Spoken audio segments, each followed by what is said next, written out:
ሰላም ጤና ይስጥልኝ። የተከበራችሁና የተወደዳችሁ የቻናላችን ቤተሰቦች ዛሬ አንድ ልብ ሰባሪ የጥርጣሬና የቅናት ሰለባ ስለሆነች ምስኪን እናት ታሪክ ይዤላችሁ ቀርቤያለሁ። ታሪኩ የሚጀምረው በአንድ ስልክ ጥሪ ነው። ስጋትና ድንጋጤ በታከለበት በሚቆራረጥ ትንፋሽ የታጀበ የስልክ ጥሪ።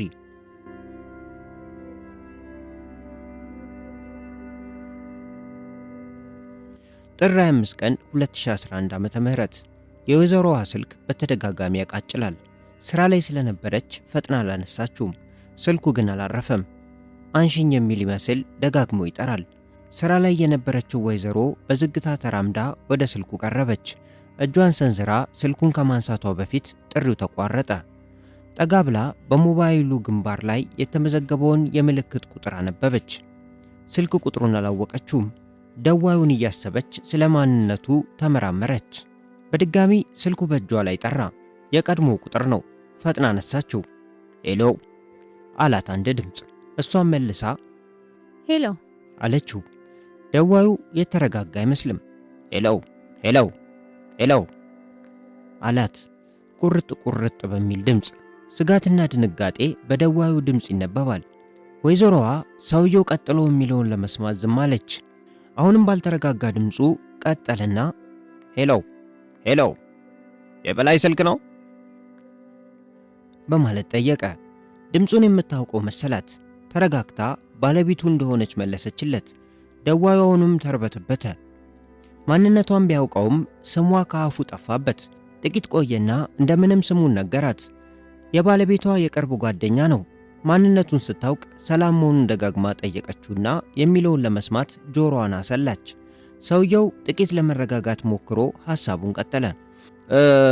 ከወይንሸት ጋር ጥቂት ተጋጭተን መትቻታለሁ። ሳልጎዳት አልቀርም። እኔ ስለተናደድኩ ሰፈር የለውም። እባክሽ ቤት ሂጂና ድረሽላት። ይህንን ተናግሮ ስልኩን ጆሮዋ ላይ ዘጋው። ወይንሸት የሰውየው ባለቤት ነች። በትዳር ዓመታትን እንደዘለቁ የምታውቀው ወይዘሮዋ ንግግሩን ስትሰማ ከልቧ ደነገጠች። ስለ ዝርዝር ጉዳዩ ሊነግራት እድል አልሰጣትም። ንግግሩ ከነከናት። ሁኔታውን ለመጠየቅ መልሳ ደወለች። ስልኩ አይመልስም። ወይዘሮዋን ድረሽላት የሚለው ቃል ደጋግሞ ረበሻት። መልእክቱ ፈጽሞ ሰላም አልሰጣትም። ጊዜ ሳታጠፋ ነጠላዋን ደርባ ወደ ጥንዶቹ ቤት ገሰገሰች። ሰፈር መንደሩን አቋርጣ ከግቢያቸው ለመድረስ መንገዱ እጥፍ ሆነባት። ኳስ ሜዳ አካባቢ ስትደርስ ልቧ ይበልጥ ሲመታ ተሰማት።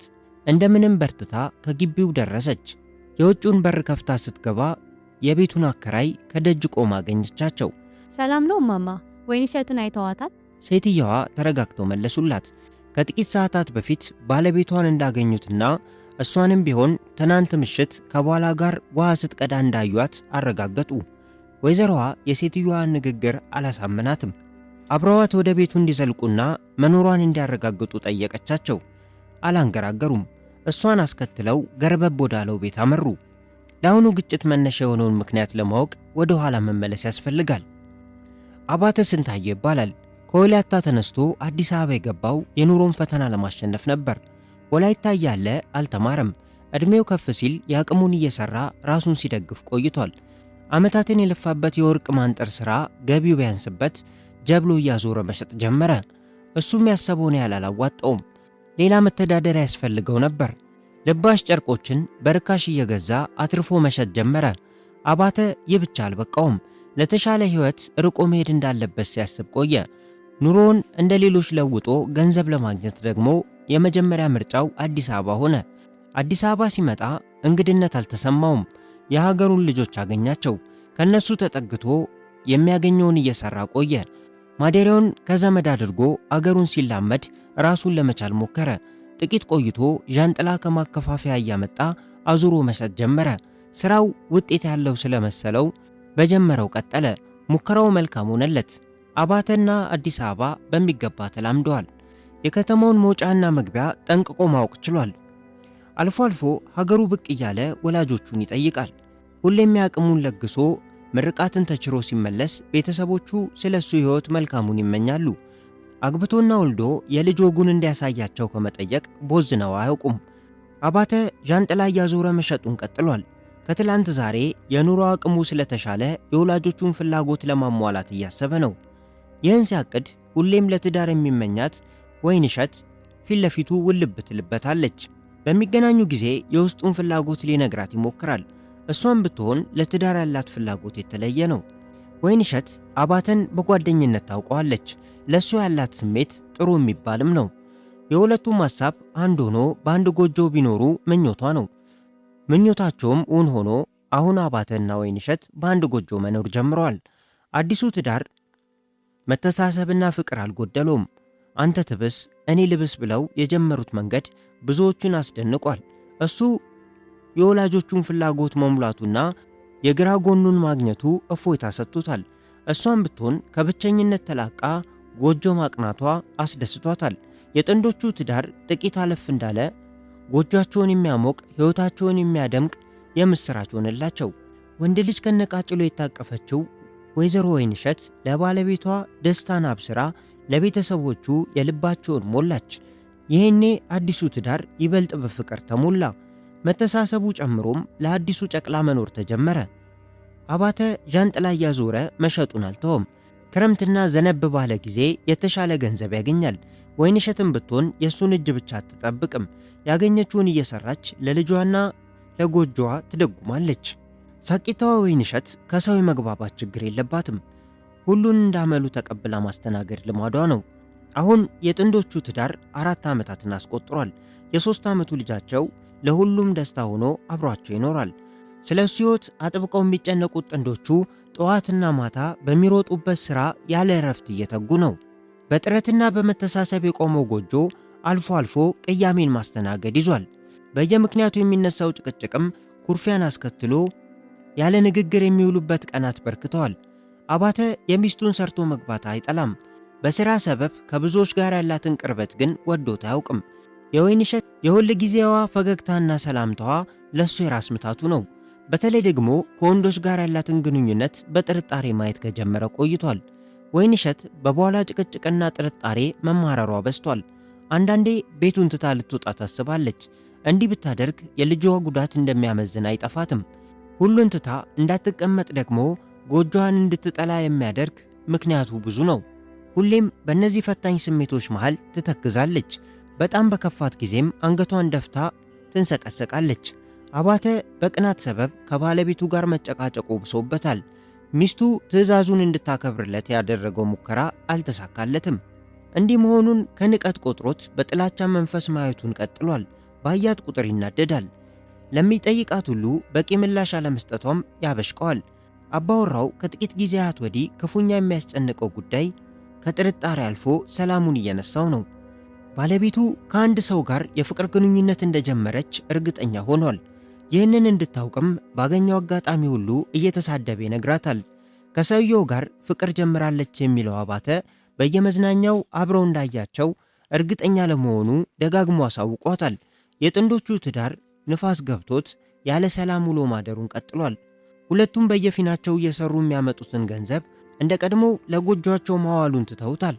ወይንሸት ውስጧ ሰላም ቢያጣም በሌሎች ዘንድ ተከፍታ መታየትን አትሻም። በፈገግታ ውላ በፈገግታ ትመለሳለች።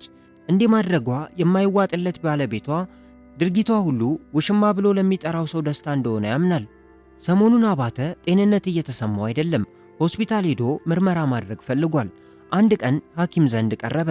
ሐኪሙ ከምርመራ በኋላ የሰጠው ውጤትና ምክር ግን የባሰ ጥርጣሬውን አጎላው። ከሚስቱ ጋር የነበረውን ቅራኔ አድምቆ ለማያባራ ጠብ ተዘጋጀ። አባወራው ከሆስፒታሉ የተሰጠው ውጤት የአባላዘር በሽተኛ እንደሆነ ያመለክታል። ይህንን ከሰማ በኋላ ደግሞ ለጉዳዩ ተጠያቂ ያደረገው ባለቤቱን ብቻ ሆኗል። ሐኪሙ ከውጤቱ በኋላ ሚስቱን አምጥቶ በጋራ እንዲታከሙ አሳውቋል። የሰማውን እውነት ለሚስቱ ሲነግራት ግን ያለመታመኗን ጠቅሳ መታከም እንደማትሻ ነግረዋለች። አባተ ከሕክምናው በኋላ ከሚስቱ ያገኘው ምላሽ ንዴቱን አብሶታል። ለብቻው እየተመላለሰ ሲታከም በእሷ በኩል አንዳች ህመም ያለመታየቱ እያስገረመው ነው። ለጉዳዩ ትኩረት ያለመስጠቷ ደግሞ ይበልጥ ውስጡን አስቆጥቶታል። የቤቱ ሰላም እጦት ጨምሮ ጭንቁ ተባብሷል። የካቲት 3 ቀን 2015 ዓ.ም ገና በማለዳው መጨቃጨቅ የጀመሩት ባልና ሚስት ያለ አንዳች መስማማት ሲጣሉ አርፍደዋል። 4 ሰዓት ተኩል ሲሆን ሚስት ወደ ሥራ ለመሄድ መዘጋጀት ያዘች። ይህን ያየው አባተ ከመንገዷ ተመልሳ ቤት እንድትቀመጥ አዘዛት። ሚስት ሁኔታው እያናደዳት ወደ ውጪ ለመውጣት በሯ አጠገብ ደረሰች። አባተ በእጁ እየከለከለ እንዳትወጣ ታገላት። እጁን ከላይዋ አንስታ በድጋሜ በሩ ዘንድ ደረሰች። አባተ የሚስቱን ለመሄድ መቁረጥ ባወቀ ጊዜ እሷ ዘንድ የተቀመጠውን 400 ብር እንድትሰጠው ጠየቃት። 200 ብር ጸጉሬን ለመሰራት ቀብ ሰጥቻለሁ እና ቀሪውን ብር መውሰድ ትችላለህ። አባተ በምላሿ ተናደደ። ጸጉሯን የምትሰራው ለውሽማዋ ቀጠሮ መሆኑን አምኖ እሱ ሳይመለስ ከቤት እንዳትወጣ ነገራት። ወይንሸት በባሏ ሐሳብ ተናደደች። ቤት ቀርታ ለሱ ምሳ እንድትሰራና ልብስ እንድታጥብ በሰጣት ትዕዛዝም የበታችነት ተሰማት። ጸጉሯን የምትሰራው ለውሽማዋ ቀጠሮ እንደሆነ ደጋግሞ ሲነግራት የንዴት ላባ ጠመቃት። በንግግሩ እንደበሸቀች የተዘጋውን በር ለመክፈት ወደፊት ተንደረደረች። አባተ መታገስ አልቻለም። በሩን ከፍታ ለመውጣት ጥቂት የቀራትን ሚስቱን እጆቿን አፈፍ አድርጎ ወደ ኋላ መለሳት። መታገሉ ቀጠለ። አንዳቸው በሌላኛው ላለመሸነፍ ጉልበታቸውን ፈተሹ። ጥቂት ቆይቶ የአባተ ኃይል በረታ። አንገቷን አንቆ ወደ ኋላ እየገፋ ከግድግዳው ጥግ አደረሳት። የባሏ ፈርጣማ ክንዶች ከአንገቷ እንደተጣበቁ ከመሬቱ ተዘረጋች። ንዴታሙ አባተ ከወደቀችው ወይዘሮ አንገት እጁን ሳያነሳ አይኖቹን ወዲያና ወዲህ እያማተረ አጠገቡ ያለ አዲስ ምላጭ ካይኑ ገባ። ምላጩ ሰሞኑን ለጥፍር መቁረጫ የተገዛ ነው። አንገቷን ሳይለቅ ፈጠን ብሎ ምላጩን ከእጇ አደረሰው። ወይንሸት ይህን ስታይ በምልክት አትግደለኝ ስትል ተማጸነችው። አልሰማትም። ስል ምላጩን ከማሸጊያዋ አላቆ ወደ ፊቷ አቀረበ። አባተ በግራ እጁ አንገቷን፣ በቀኝ እጁ ምላጩን ይዞ የወይንሸትን ፊት መሸርከት ያዘ። ስል ምላጩ ፊቷን እየገመሰ ወደ ውስጥ ሲዘልቅ ደስታ ተሰማው። ወይንሸት ኧረ እባክህ ተወኝ እባክህ ከታላቅ ጩኸት ጋር እንዲተዋት ተማጸነችው። አባተ አሁንም አልሰማትም። ደም ያራሰውን ፊቷን እያየ መሸርከቱን ቀጠለ። ከግንባሯ ወደ አፍንጫዋ፣ ከዛም ወደ አገጯ፣ ቀጥሎም ወደ ጉንጮቿ በምላጩ ተመላለሰ። ወይንሸት ሲቃ በሞላው ድምፅ እየታገለች አትግደለኝ አትግደለኝ ስትል ተማጸነችው። መስሚያ ጆሮ አልነበረውም። አንገቷ ላይ የነበረውን ሻርፕ ጠቅልሎ በፊቷ ላይ ሸፍኖ ትንፋሽ እስክታጣ ድረስ አስጨነቃት። ደም የነካ እጁን ጠራርጎ ከበሩ ሲደርስ ሚስቱን መለስ ብሎ አያት። አልተንቀሳቀሰችም። በሩን የኋሊት ዘግቶ እርምጃውን አፈጠነ። ከመሃል መንገዱ ሲደርስ አንድ ሰው ማሳወቅ እንዳለበት አመነ። ስልኩን አንስቶ ወደ ቅርብ ጓደኛው ደወለ። ከአንድ ጊዜ ሙከራው በኋላ ባለቤቷ አንስታ ሄሎ ስትል መለሰች። ሄሎ ሄሎ አለ በሚንቀጠቀጥ ድምፅ። ከወይንሸት ጋር ተጋጭተን መትቻታለሁ። ሳልጎዳት አልቀርም። እባክሽ ቤት ሂጂና አያት። ቃላቶቹ አጭር ቢሆኑም መልእክቱ ግን የሞተ ኃይል ከብድ ነበር። ወይዘሮዋ ምን ሆነች? የት ነህ ብላ ለመጠየቅ ብትሞክርም ደዋዩ ስልኩን ጆሮዋ ላይ ዘጋው። በጭንቀት ነጠላዋን አጣፍታ ወደ ጥንዶቹ ቤት ገሰገሰች። ኳስ ሜዳ አካባቢ ስትደርስ ልቧ እንደ ከበሮ ይመታል። በሩ ላይ የቤቱን አከራይ ያገኘቻቸው። ወይንሸትን አይተዋታል ስትል ጠየቀች። አከራዋ ግን ትናንት ውሃ ስቀዳ አይቻታለሁ። ምን ነው በሰላም ነው አሏት። ወይዘሮዋ ግን ልቧ አላረፈም። እባክዎት ወደ የውንሸት ቤት እንግባ አለችና ገርበብ ወዳለው ቤት አመሩ። ሁለቱ ሴቶች ገርበብ ያለውን በር በዝግታ አንኳኩ። ከውስጥ መልስ የለም። አሁንም ደግሞ አንኳኩ። አልተከፈተም። ሙከራቸውንም በኃይል የደጋገሙት ሴቶቹ በቤቱ ዝምታ ቢጨነቁ በሩን ከፍተው ወደ ውስጥ ዘለቁ። የሁለቱም አይኖች ያዩትን ማመን አቃታቸው። ወይዘሮ ወይንሸት ልብሷ ተሸፍኖ ከፍራሹ ወድቃ ጨርቁ በደም ርሷል። ፈጥነው ለፖሊስ አሳወቁ። ጥቆማ የደረሰው የአካባቢው ፖሊስ ከስፍራው ሲደርስ ወይንሸት በሕይወት አልነበረችም። የዓይን እማኞችን አቅርበው ምርመራውን እንደቀጠሉ የጠቋሚዋ ስልክ አቃጨለ። ወይዘሮዋ ቁጥሩ ያባተ መሆኑን አሳወቀች። ፖሊሶቹም ሁሉም ሰላም መሆኑንና ሚስቱ ታክማ እንደተመለሰች እንድትነግረው አዘዟት። ተረጋግታ የተባለችውን ፈጸመች።